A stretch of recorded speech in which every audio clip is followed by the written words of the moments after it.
qui était donc destinée à différentes industries, notamment celle de l'horlogerie et de la bijouterie.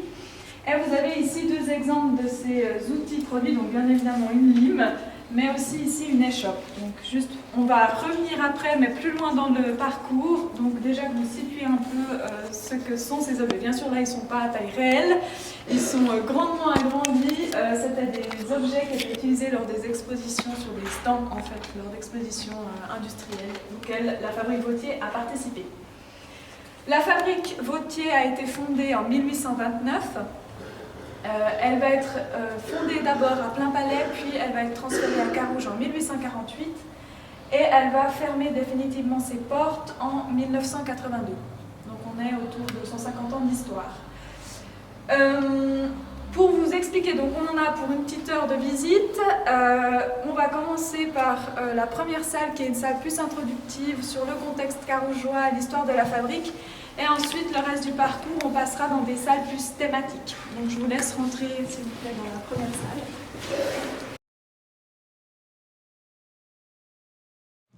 Alors, comme je vous l'ai dit, la fabrique Vauthier est fondée en 1829, mais pas à Carouge, à Plainpalais, à la Coulouvre-Première, au bord du Rhône.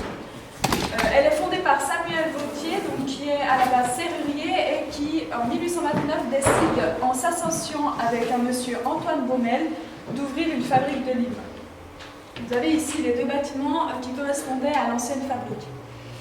En 1833, Samuel Vauthier se sépare d'Antoine Baumel et devient le seul directeur de cette fabrique.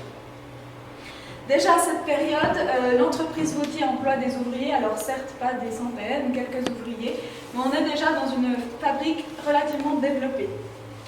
En 1846, M. Vauthier a l'opportunité de pouvoir louer un bâtiment plus important à Carouge, qui se situe au 355 de la rue Saint-Léger, puisqu'à la base la rue Vauthier ne s'appelait pas la rue Vauthier, mais s'appelait la rue Saint-Léger. Et en fait, c'est un bâtiment d'habitation. Vous avez ici la façade plus tardivement. Vous avez ici la vue de cette façade de l'autre côté. Et en fait, ce qui est intéressant dans ce bâtiment, c'est que la cour est complètement vide et libre. Donc ça veut dire que s'il obtient les autorisations, Samuel Vauthier va pouvoir y construire en fait sa fabrique de livres. Dès 1846, il commence à entreprendre des démarches auprès de la municipalité et auprès du propriétaire de la maison pour demander l'autorisation de construire ses ateliers.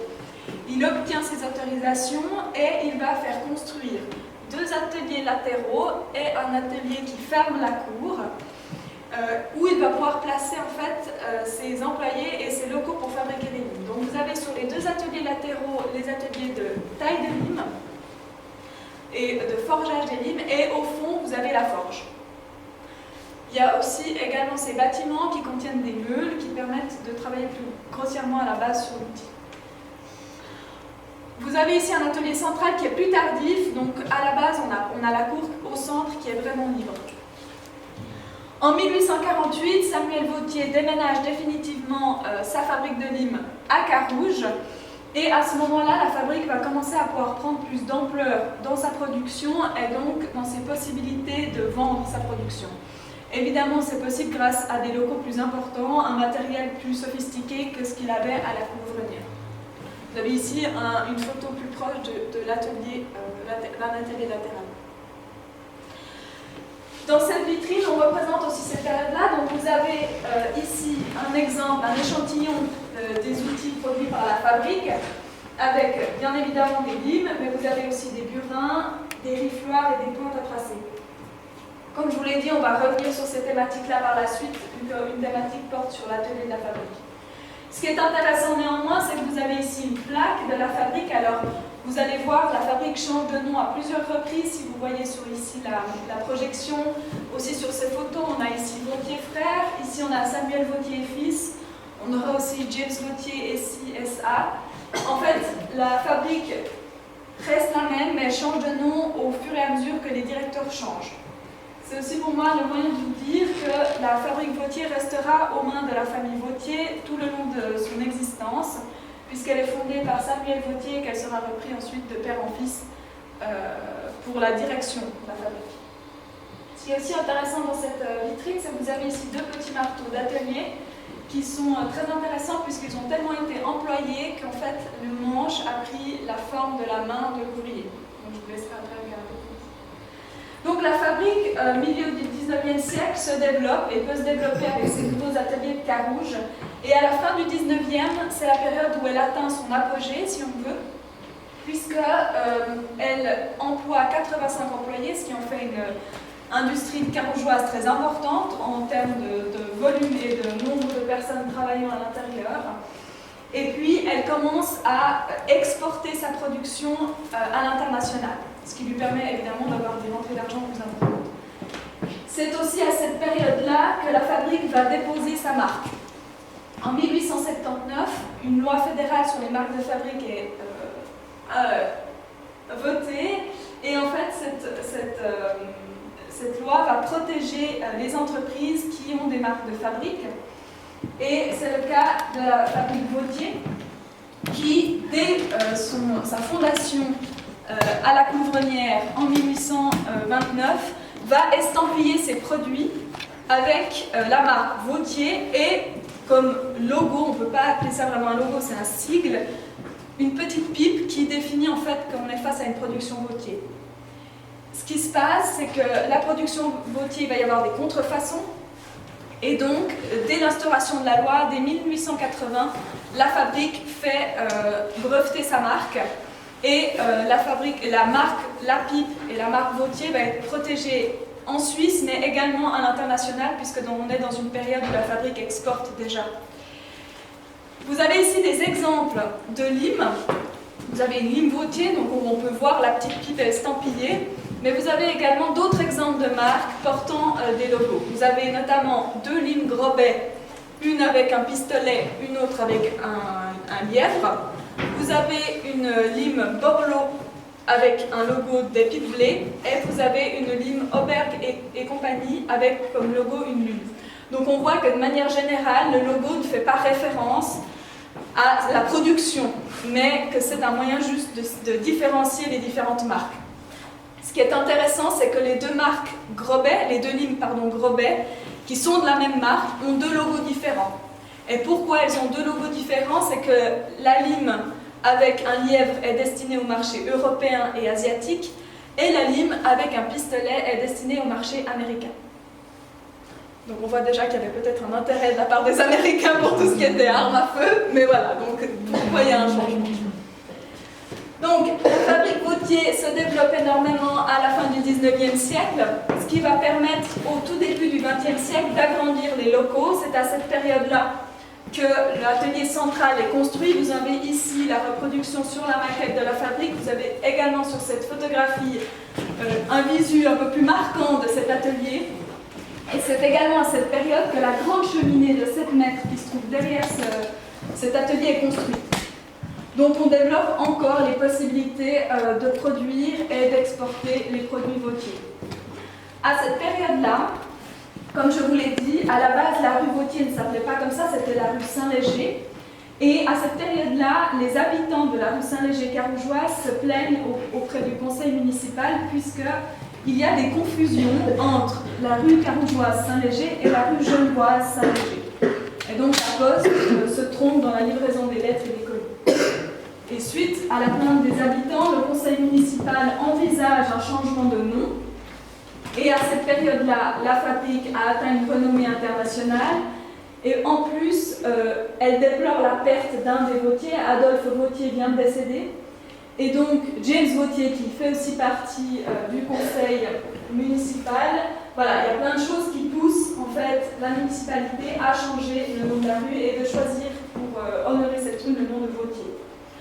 Donc en 1915, changement du nom de la rue pour la rue Vautier. Ce qui est intéressant, c'est que le cas de la fabrique Vautier n'est pas un unicum à Carouge, puisque plusieurs rues carougeoises s'inspirent de fabriques ou d'industries locales. Vous avez notamment la rue de la Filature, donc qui fait référence à cette filature qui a été très célèbre, qui prenait place dans ce bâtiment. Vous avez également la rue des Usines, l'avenue industrielle, vous avez également aussi le clos de la Fonderie. Donc on voit que le tissu urbain carougeois est fortement marqué par cette activité commerciale et industrielle.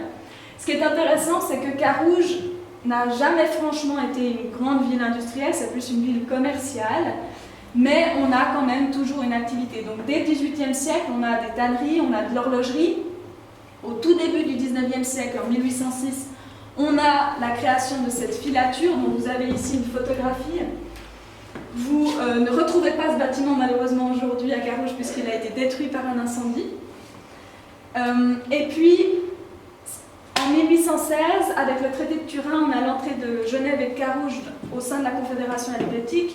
Et pour Carouge, c'est un grand problème puisqu'on n'a plus les débouchés qu'on pouvait avoir avant avec la France et l'Italie.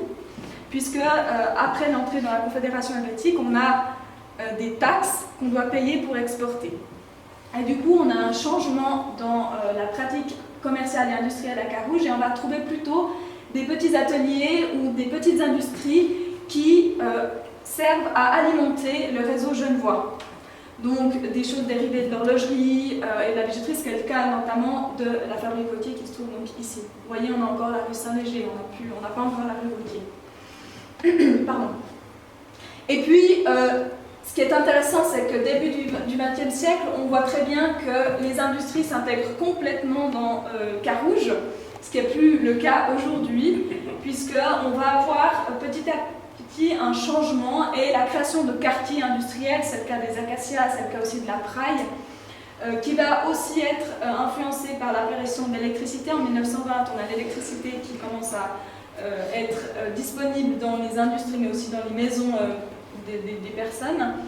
Et puis surtout, la création du quartier de la Praille va enfin amener la création d'un chemin de fer qui va relier Carouge enfin de la Praille jusqu'à la gare Cornavin, ce qui n'était pas le cas avant. C'est aussi pour ça que Carouge ne va pas se développer fortement industriellement, c'est parce qu'elle n'a pas de moyens de transporter facilement ensuite ses productions. Vous avez ici différentes illustrations de cette ville carougeoise industrielle avec la vue de l'Arve et ses moulins. Comme je vous l'ai dit, également la filature, la faïencerie Bellon, qui est donc la faïencerie sont des industries très célèbres à Carouge, et puis les minoteries Sylvan. On est donc dans ce début du XXe siècle, et si on revient à l'histoire carougeoise, ce qui est intéressant, c'est qu'on est dans une période de bouleversement au niveau des conditions de travail, au niveau des groupements ouvriers. Et on a ici deux règlements de la fabrique Vautier qui marquent très bien ces changements fondamentaux qui se passent à cette période-là. Vous avez, évidemment, il y a aussi eu la Première Guerre mondiale, ça j'ai oublié d'en parler, pardon.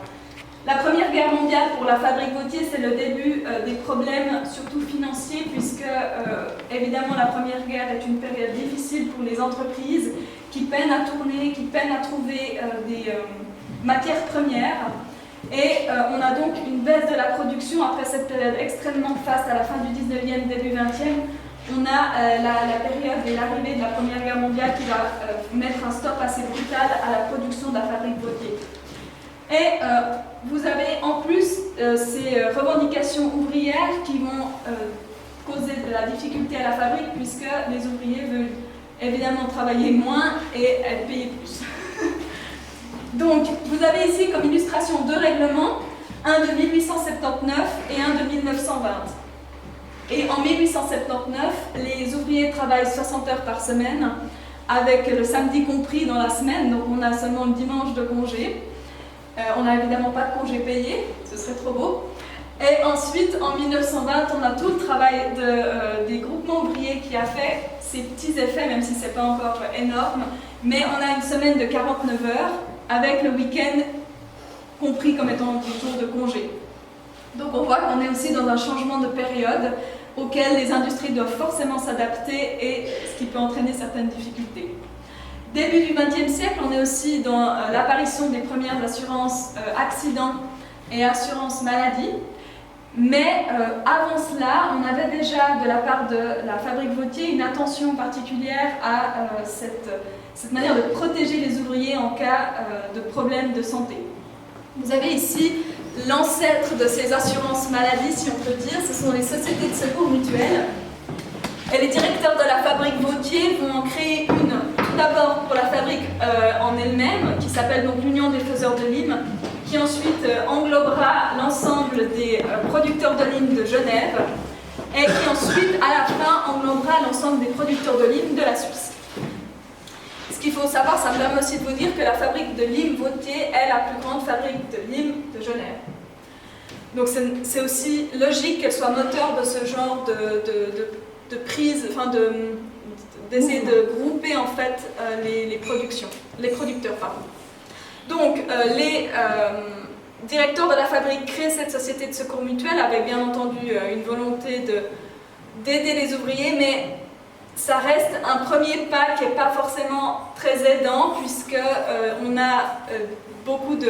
doit remplir beaucoup de prérogatives pour rentrer dans cette société de secours mutuel. Il faut avoir plus de 16 ans, moins de 45 ans, il ne faut évidemment pas être malade. Pour attester qu'on n'est pas malade, on doit subir un examen médical par un médecin agréé par la société.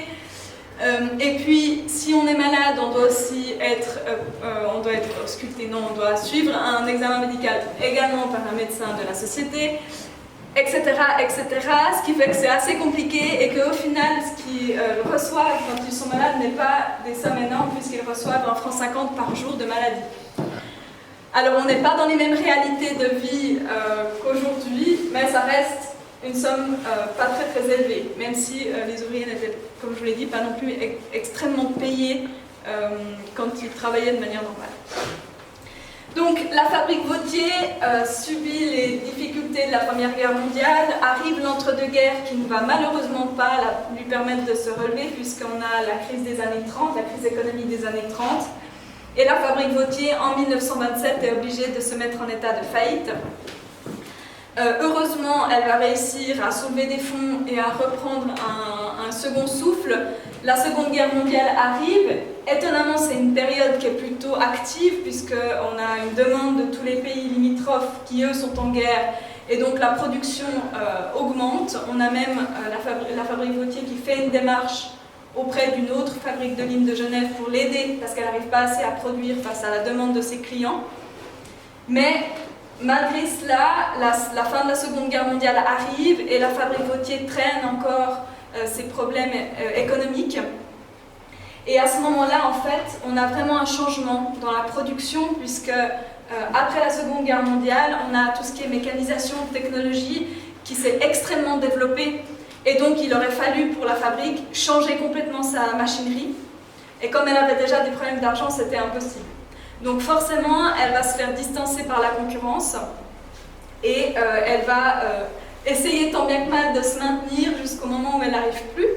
Et en 1951, elle vend sa production et sa marque aux usines métallurgiques de Valorbe, qui sont alors la fabrique de lime la plus importante en Suisse. Ils vendent la production, mais ce n'est pas pour autant que la fabrique se ferme, puisque Valorbe produit les limes et les outils Vautier, les envoie à Carouge et la fabrique, qui n'est plus la fabrique Vautier, diffuse ses produits auprès de ses clients.